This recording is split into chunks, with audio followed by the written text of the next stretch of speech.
ಎಲ್ರಿಗೂ ನಮಸ್ಕಾರ. ಇವತ್ತು ವರಮಹಾಲಕ್ಷ್ಮಿ ಅಮ್ಮನವ್ರಿಗೆ ಸರಳವಾಗಿ, ಸುಂದರವಾಗಿ, ವಿಭಿನ್ನವಾಗಿ ಹೇಗೆ ಸೀರೆ ಉಡ್ಸೋದು ಅಂತ ತೋರಿಸ್ತಾ ಇದ್ದೀನಿ. ಈಗಾಗಲೇ ಈ ಪೇಜಲ್ಲಿ ಹಾಕಿರುವಂತಹ ವರಮಹಾಲಕ್ಷ್ಮಿ ಸ್ಯಾರಿಂಗ್ ಡ್ರ್ಯಾಪಿಂಗ್ ವಿಡಿಯೋನ ತುಂಬ ಇಷ್ಟಪಟ್ಟು ನೋಡ್ತಾ ಇದ್ದೀರಾ. ಎಲ್ರಿಗೂ ತುಂಬ ಹೃದಯದ ಧನ್ಯವಾದಗಳು. ಮೊದಲು ಸೀರೆನ ಪೂರ್ತಿಯಾಗಿ ಹರಡಿಕೊಂಡು ಪೂರ್ತಿ ಸ್ಯಾರಿನ ಒಂದೇ ರೀತಿ ನರಿಗೆ ಮಾಡ್ಕೊಳ್ತಾ ಇದ್ದೀನಿ. ಸೆರಗಿನ ಭಾಗನ ಸೇರಿಸಿ ಈ ರೀತಿ ನರಿಗೆ ಮಾಡ್ಕೊಳ್ತಿದ್ದೀನಿ. ಹೊಸದಾಗಿ ನರಿಗೆ ಮಾಡೋರು ಸ್ವಲ್ಪ ನಿಧಾನಕ್ಕೆ ಟೈಮ್ ತೊಗೊಂಡು ಮಾಡ್ಕೊಳ್ಳಿ. ನೋಡಿ, ಈ ರೀತಿ ನರಿಗೆಗಳು ಮಾಡಿಕೊಂಡು ಅಲ್ಲಲ್ಲಿ ಕ್ಲಿಪ್ಪುಗಳನ್ನ ಹಾಕ್ಕೊಳ್ತಿದ್ದೀನಿ. ಸ್ಟಾರ್ಟಿಂಗಿಂದನೇ ನಾನು ಈ ರೀತಿ ಚಿಕ್ಕ ಚಿಕ್ಕದಾಗಿ ನಡಿಕೆ ಮಾಡ್ಕೊಳ್ತಿದ್ದೀನಿ. ನೀವು ಎಷ್ಟು ಚಿಕ್ಕದಾಗುತ್ತೋ ಅಷ್ಟು ಚಿಕ್ಕದಾಗಿ ನರಿಗೆಗಳನ್ನ ಮಾಡಿಕೊಂಡ್ರೆ ತುಂಬ ನರಿಗೆಗಳು ಬರುತ್ತೆ. ಸೀರೆ ಉಡಿಸ್ಬೇಕಾದ್ರೆ ತುಂಬಾ ಚೆನ್ನಾಗಿ ಕಾಣಿಸುತ್ತೆ. ಹಾಗಾಗಿ ಆದಷ್ಟು ಪುಟ್ಟದಾಗಿ ನರಿಗೆಗಳನ್ನ ಮಾಡ್ಕೊಳ್ಳಿ. ನೋಡಿ, ಪೂರ್ತಿ ಸ್ಯಾರಿನ ಈ ರೀತಿ ನರಿಗೆಗಳನ್ನ ಮಾಡ್ಕೊಳ್ತಿದ್ದೀನಿ. ಮೊದಲು ತೋರಿಸಿರುವಂತಹ ವಿಡಿಯೋದಲ್ಲಿ ಸೆರಗಿನ ಭಾಗನ ಬೇರೆ ರೀತಿ ನರಿಗೆ ಮಾಡ್ಕೊಳ್ತಾ ಇದ್ದೆ. ಈ ಸೀರೆನಲ್ಲಿ ನಾನು ಪೂರ್ತಿ ಸೀರೆನ ಈ ರೀತಿ ಪೂರ್ತಿಯಾಗಿ ನರಿಗೆ ಮಾಡಿಕೊಂಡು, ನರಿಗೆಗಳು ಅಲ್ಲಲ್ಲಿ ಮಧ್ಯ ಕ್ಲಿಪ್ ಹಾಕಿದ್ರೂ ಸಹ ಜಾರಿರುತ್ತೆ. ನೀವು ಸೀರೆ ಉಡ್ಸೋಕ್ಕೆ ಮುಂಚೆ ಮತ್ತೊಂದು ಸಲ ಎಲ್ಲ ನರಿಗೆಗಳನ್ನೂ ಚೆಕ್ ಮಾಡಿಕೊಂಡು ಈ ರೀತಿ ಕ್ಲಿಪ್ ಹಾಕ್ಕೊಂಡು ರೆಡಿ ಮಾಡಿ ಇಟ್ಕೊಳ್ಬೇಕು. ಹಬ್ಬದ ಹಿಂದಿನ ದಿನ ಈ ರೀತಿ ರೆಡಿ ಮಾಡಿ ಇಟ್ಕೊಂಡ್ರೆ ಹಬ್ಬದ ದಿನ ತುಂಬಾ ಈಸಿಯಾಗಿ ಆಗುತ್ತೆ. ಇದನ್ನು ಸ್ವಲ್ಪ ವಿಭಿನ್ನವಾಗಿ ತೋರಿಸ್ತೀನಿ ಅಂತ ಹೇಳಿದ್ನಲ್ವ, ಅದಕ್ಕೋಸ್ಕರ ಟೇಬಲ್ ಮೇಲೆ ಒಂದು ಬಟ್ಟೆ ಹಾಕ್ಕೊಂಡು, ಬಟ್ಟೆ ಮೇಲೆ ಒಂದು ಪಾತ್ರೆ ಇಟ್ಕೊಂಡಿದ್ದೀನಿ. ಅದ್ರ ಮೇಲೆ ಅಕ್ಕಿ ಹಾಕ್ಕೊಂಡಿದ್ದೀನಿ. ಮತ್ತು ಒಂದು ಮರದ ಮಣೆ ತೊಗೊಂಡಿದ್ದೀನಿ. ಅದ್ರ ಮೇಲೂ ಸಹ ಒಂದು ಬಿಳಿ ಬಟ್ಟೆ ಹಾಕ್ಕೊಂಡು, ನಂತರ ಈ ರೀತಿ ಅಗಲವಾದ ಪಾತ್ರೆ ಇರುತ್ತಲ್ವ, ಅದಕ್ಕೆ ಡಬಲ್ ಸೈಡ್ ಗಮ್ ಬರುತ್ತಲ್ವ, ಎರಡೂ ಸೈಡ್ ಅಂಟುವಂತಹ ಗಮ್ ಬರುತ್ತಲ್ವ, ಅದು ಟೇಪು, ಅದನ್ನು ಹಾಕ್ಕೊಂಡಿದ್ದೀನಿ.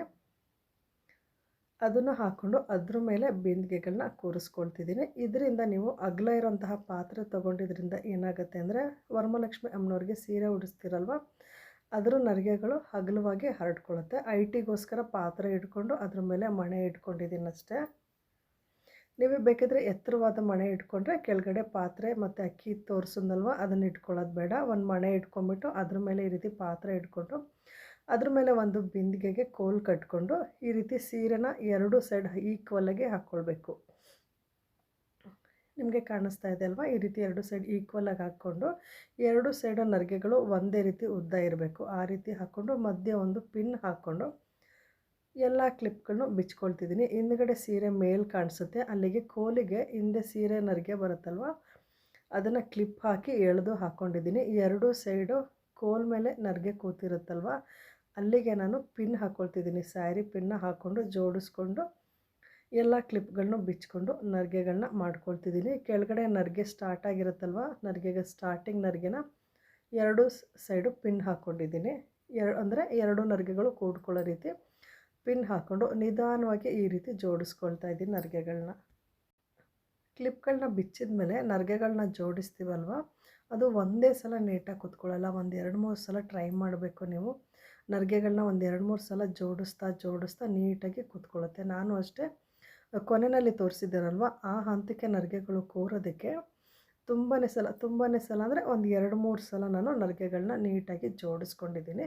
ನೋಡಿ, ಇದು 2ನೇ ಸಲ ಪ್ರಯತ್ನ ಪಡ್ತಿರೋದು. 2ನೇ ಸಲ ಇನ್ನೂ ಸ್ವಲ್ಪ ನೀಟಾಗಿ ನರಿಗೆಗಳು ಕೂತ್ಕೊಳ್ತಾ ಇದೆ. ನೀವು ಎಷ್ಟು ಚೆನ್ನಾಗಿ ನರಿಗೆಗಳನ್ನ ಜೋಡಿಸ್ತೀರೋ ಅಷ್ಟೇ ಚೆನ್ನಾಗಿರುತ್ತೆ ವರಮಹಾಲಕ್ಷ್ಮಿ ಅಲಂಕಾರ. ಅಮ್ಮನವ್ರಿಗೆ ಅಲಂಕಾರ ನಿಮ್ಮ ಮನೆಯಲ್ಲಿ ಯಾವ ರೀತಿ ಮಾಡ್ತೀರೋ ಅದೇ ರೀತಿ ಮಾಡ್ಕೊಳ್ಳಿ. ನಾನು ಸಿಂಪಲ್ಲಾಗಿ ಯಾವ ರೀತಿ ಮಾಡ್ಬೋದು ಅಂತ ತೋರಿಸಿದ್ದೀನಿ. ನೋಡಿ, 3ನೇ ಸಲ ನಾನು ಈ ರೀತಿ ಮತ್ತೊಂದು ಸಲ ಜೋಡಿಸ್ಕೊಳ್ತಾ ಇದ್ದೀನಿ. ಈ ಸಲ ತುಂಬ ಚೆನ್ನಾಗಿ ಕೂರ್ತಾ ಇದೆ ನರಿಗೆಗಳು. ಮಧ್ಯೆ ಒಂದು ದಾರ ಕಟ್ಕೊಂಡಿದ್ನಲ್ವ, ಅದು ಕಾಣಬಾರ್ದಂತ ಈಗ ಸೊಂಟದ ಪಟ್ಟಿನೂ ಸಹ ಕಟ್ಕೊಳ್ತಿದ್ದೀನಿ. ಸರಗಳನ್ನೂ ಸಹ ಹಾಕ್ಕೊಳ್ತಿದ್ದೀನಿ. ನೋಡಿದ್ರಲ್ವ, ಇವಾಗ ಸ್ವಲ್ಪ ಚೆನ್ನಾಗಿ ನರಿಗೆಗಳು ಕೂತಿದೆ. ನಿಮ್ಮ ಮನೇಲಿ ಯಾವ ರೀತಿ ಆಭರಣಗಳನ್ನು ಹಾಕ್ತೀರೋ ಅದೇ ರೀತಿ ಹಾಕ್ಕೊಳ್ಳಿ. ನಾನು ಈ ರೀತಿ ಆಭರಣಗಳನ್ನ ಹಾಕ್ಕೊಂಡಿದ್ದೀನಿ.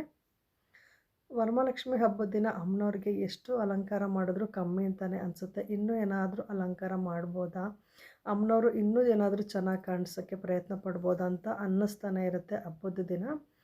ನಿಮಗೂ ಸಹ ಹಾಗೆ ಅನಿಸುತ್ತಾ ಅಂತ ಕಾಮೆಂಟ್ ಮಾಡಿ ತಿಳಿಸಿ. ಹಾಗೆ ನಿಮ್ಮ ಮನೇಲಿ ಯಾವ ರೀತಿ ವರಮಹಾಲಕ್ಷ್ಮಿ ಅಲಂಕಾರ ಮಾಡ್ತೀರಾ ಅನ್ನೋದನ್ನು ಸಹ ತಿಳಿಸಿ. ಈ ರೀತಿ ಜಡೆ ಬಿಲ್ಲೆನೂ ಹಾಕ್ಕೊಂಡು ಒಂದು ತೆಂಗಿನಕಾಯಿ ಇಟ್ಕೊಂಡು ಮುಖವಾಡನೂ ಹಾಕ್ಕೊಂಡು ತೆಂಗಿನಕಾಯಿ ಕಾಣಬಾರ್ದಂತ ಹಿಂದ್ಗಡೆ ಸ್ವಲ್ಪ ಹೂವು ಹಾಕ್ಕೊಂಡಿದ್ದೀನಿ. ಸ್ವಲ್ಪ ಸರಗಳನ್ನೂ ಹಾಕ್ಕೊಂಡು ಮಲ್ಲಿಗೆ ಹೂವಿಂದ ಅಮ್ಮನವ್ರಿಗೆ ಅಲಂಕಾರ ಮಾಡ್ಕೊಂಡಿದ್ದೀನಿ. ನೋಡಿ ಎಷ್ಟು ಚೆನ್ನಾಗಿ ಕಾಣಿಸ್ತಾ ಇದ್ದಾರೆ ಅಂತ ಅಮ್ಮನವರು. ನಾನು ಹಬ್ಬದ ದಿನ ಬಿಂದಿಗೆಗೆ ಒಳ್ಳೆ ನೀರನ್ನು ತುಂಬಿಸಿ ಶಾಸ್ತ್ರೋಕ್ತವಾಗಿ ಪೂಜೆ ಮಾಡ್ತೀನಿ. ಜೊತೆಗೆ ನ್ಯಾಚುರಲ್ ಹೂವಿಂದ ಅಲಂಕಾರ ಮಾಡ್ತೀನಿ. ಇದು ವಿಡಿಯೋಗೋಸ್ಕರ ಅಂತ ಮಾಡಿದ್ದು. ನಿಮಗೆ ಈ ರೀತಿ ವರಮಹಾಲಕ್ಷ್ಮಿ ಅಮ್ಮನವ್ರ ಅಲಂಕಾರ ಇಷ್ಟ ಆಯ್ತಾ ಅಂತ ಕಾಮೆಂಟ್ ಮಾಡಿ ತಿಳಿಸಿ. ಮತ್ತು ನೀವು ಯಾವ ರೀತಿ ವರಮಹಾಲಕ್ಷ್ಮಿ ಈ ಸಲ ಅಲಂಕಾರ ಮಾಡಬೇಕು ಅಂತ ಅಂದ್ಕೊಂಡಿದ್ದೀರಾ ಅನ್ನೋದನ್ನು ತಿಳಿಸಿ. ನಾನೀಗಾಗಲೇ ಈ ಪೇಜಲ್ಲಿ ಒಂದು 4ರಿಂದ 5 ರೀತಿಯಾದಂತಹ ವರಮಹಾಲಕ್ಷ್ಮಿ ಸ್ಯಾರಿ ಡ್ರ್ಯಾಪಿಂಗ್ನ ತೋರಿಸಿದ್ದೀನಿ. ಅದರಲ್ಲಿ ನಿಮ್ಗೆ ಯಾವ್ದು ಇಷ್ಟ ಆಯ್ತು ಅಂತ ತಿಳಿಸಿ. ಮತ್ತೊಂದು ಹೊಸ ವಿಡಿಯೋದೊಂದಿಗೆ ಮುಂದಿನ ವಿಡಿಯೋದಲ್ಲಿ ಭೇಟಿ ಆಗ್ತೀನಿ. ಧನ್ಯವಾದಗಳು. ಎಲ್ರಿಗೂ ವರಮಹಾಲಕ್ಷ್ಮಿ ಹಬ್ಬದ ಶುಭಾಶಯಗಳು. ಧನ್ಯವಾದಗಳು.